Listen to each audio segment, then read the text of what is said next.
मैं खान साहब आपको ये बताना चाहता हूं कि हम में से कोई भी गद्दार नहीं है। हम लोग गद्दार नहीं हैं।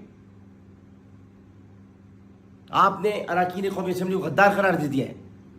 और मैं तो था भी नहीं वोटिंग में, मैं तो दिल में तकलीफ थी, अस्पताल में था मैं, और मैं जब पहुंचा तो बहुत देर हो चुकी थी, दरवाजे बंद थे, मैंने तो वोट दिया ही नहीं।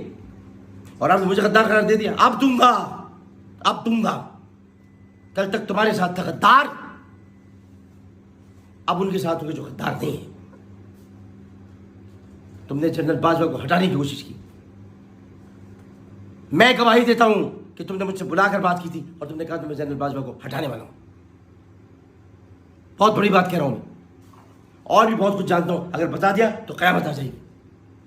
चुप बैठा हूं, चुप।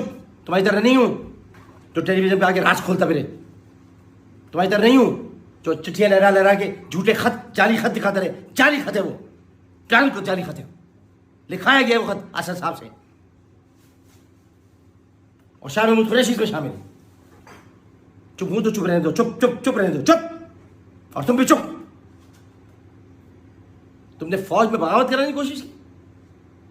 तुमने कोशिश की कि एक कोर कमांडर को सामने लाकर तुम आर्मी चीफ को हटा दो, हमारे भाजपा को हटा दो। हटा के देखो, तुम्हारा बाप नहीं हटा सकता, तुम्हारा बाप भी हटा नहीं सकता। हटाओ, कर लो कोशिश। और जो डेंटिस्ट बैठा है ना, डेंटिस्ट ऐवान सदर में डेंटिस्ट, उसको बोलो ज़्यादा यहीं करना छोड़ दे और उल्टे सीधे अहकाम जारी करना छोड़ दे। अब मैं ये बात कहना चाहता हूँ ख़ास तौर पर कि जिसकी हम सियासत को बुरा कहते रहे, जिसके लिए हम बुरा भला कहते रहे कि ये फारिग आदमी है, सियासत की सबसे बड़ी बीमारी आसिफ अली जरदारी, ये आसिफ अली जरदारी नहीं, ये आसिफ अली बेदारी बन के सामने आया है। अब ये मत कह देना मैं उसके साथ मिला हूँ। खुदा हाफिज़।